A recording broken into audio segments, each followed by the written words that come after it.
Nuno Espírito Santos's Nottingham Forest have won again.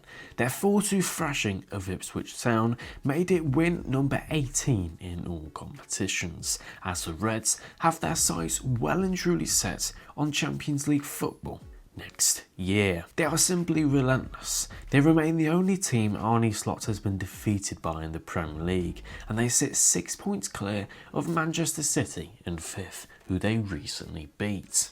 In today's video, it's about time I take a look at the brilliance of Nottingham Forest. So let's dive into their form, the stats, the tactics, how good they really are, and a whole lot more. Let's go. So Nottingham Forest, as we all know, sit in 3rd place, which is unbelievable considering they finished 17th last season. They are currently unbeaten in their last 4 wins against Manchester City and Ipswich Town twice, and a draw against Arsenal. Now, statistically this season is probably the most interesting team for a case study. It doesn't look like a team in 3rd. Least average possession, least amount of touches, most clearances, 2nd most tackles in the defensive 3rd. They sit amongst the likes of Ipswich Town and Everton in some of those metrics. But it presents very clearly how direct, clinical and truly solid they are as a collective. If you needed 2 sets of stats that sum up Nuno's Forest that really quite oppose each other, it would be that Forest have the least amount of touches in the Premier League, yet the 2nd most goals per shot. But how do they do it? Nuno sets his side up in a 4-2-3-1 shape, as you may know. Against certain teams, Nuno has adapted and used a 3-4-2-1 shape too, 5 at the back. But usually it's Milenkovic and Murillo as that solid centre-back pairing, Hudson-Odoi and Elanga on the flanks, and Chris Wood up top. Style-wise, Forest maximise the hell out of fast transitions. They are deadly, clinical, relentless, and simply a nightmare.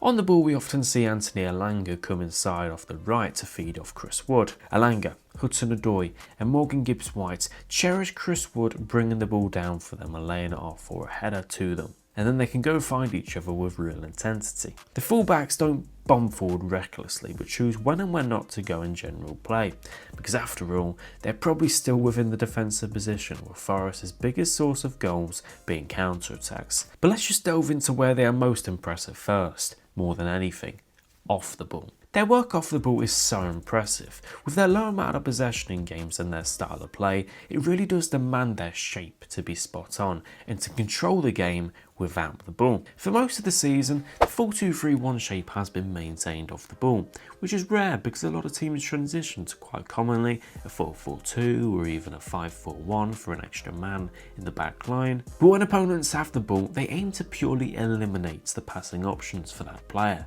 They're not a high pressing team, they just sit off and put their sole focus into player movements of each man.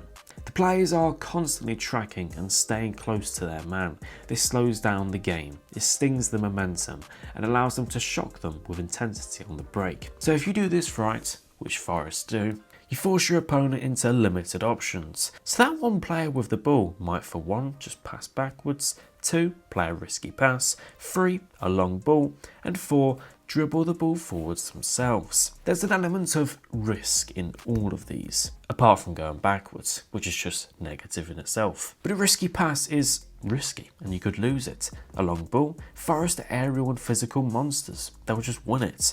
Then finally, carrying the ball forwards plays right into their hands. If you lose the ball, then a man has just been taken away from his position, quite commonly a defensive midfield position or centre-back, where Chris Wood, Elanga, Gibbs-White, Hudson-Odoi could all attack. Recently, however, it's been a 4-4-2 out of possession shape, with Anthony Elanga and Chris Wood leading the line, Gibbs-White dropping in, which pushes the right centre midfielder out wide. The reason for this alteration to me is why any team shapes in a 4-4-2 out of possession. It limits any progression centrally due to the 2 leading the line.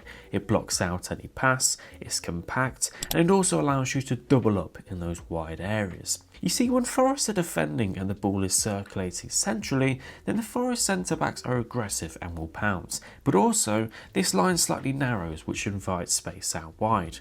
But not if Hudson-Odoi or Dominguez comes back. The back 4 narrows in an attempt to block a shot and increase their chances of winning back the ball, whether that's a scrappy moment, second ball, clearance, or whatever. So the shape adds to their defensive solidity but also even more to their transitional threats. You have Alanga and Chris Wood up top, staying high. So as soon as Forest win the ball is immediately, with just a couple of touches, going to either one of the two or to Gibbs White or Hudson-Odoi. Alanga, Gibbs White and Hudson-Odoi are fast, tricky but brilliant ball progressors that combine so well with each other. So Alanga on that left, out of possession next to Chris Wood on the break, allows him to combine with these three other Forest attackers, and most commonly Hudson-Odoi in the left flank. The pair are fantastic cutting in on their right foot and dominating the channels. So in transition, with them closer together, with more space, you can imagine the pair are loving life. The second they win back the ball from deep, they hit a direct ball right into one of the front four. This might be a fullback or centre back or even the goalkeeper. Every long direct ball in the air is always aimed at Chris Wood to flick down. Every direct pass along the turf is usually hit for Gibbs White, who then turns, carries and finds a wide player in space. It's that simple. To me, the dynamics and combinations are perfect. They all sit on a great wavelength. Chris Wood's movement in all phases of the pitch is phenomenal and pure centre forward play. The long balls from Sells and the centre backs for him work so well. It allows Forest to skip the building out from the back phase and get the ball where it matters most. And then you have the three behind him, feeding off his ability to dominate and pin back a centre half, to then attack a team with a lot of speed. I can go on all day and talk about every player and the brilliance of them all, but the truth is the recruitment and putting together of the side has been brilliant. The balance across the team is superb. Centre backs are aggressive and physically dominant players. The fullbacks are engines who share a good balance of going forward and defending. The pivots in midfield again, they're engines.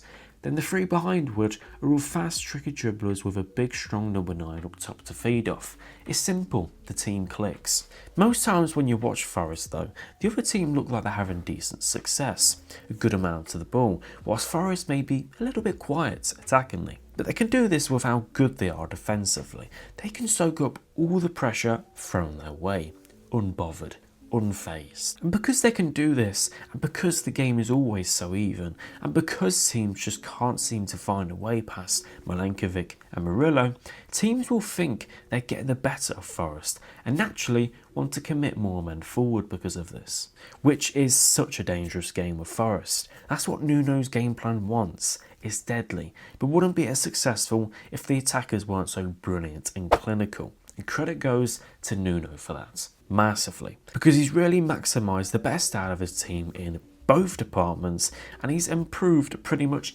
every player that he's used. And I think a lot of us can be guilty sharing doubts over his ability to manage at this level after returning from Saudi. He did a wonderful job at Wolves until the end of his tenure, then a not so successful time at Tottenham Hotspur. But his time at Forest will go down as a huge success. Bringing European football back to the City ground is some achievement. And as a manager overall at Forest as well, he's shown a great level of adaptability, tactical tweaks too that set his side up best and ready to compete against the best and ready to beat the best. Thank you for watching today's video. If you did enjoy, make sure to smash a like and subscribe to the channel. Do you think Nottingham Forest are going to get Champions League? They're 6 points clear of Man City, but it's still tight. Anything can happen. Thank you for watching this video, and I'll see you guys in the next one.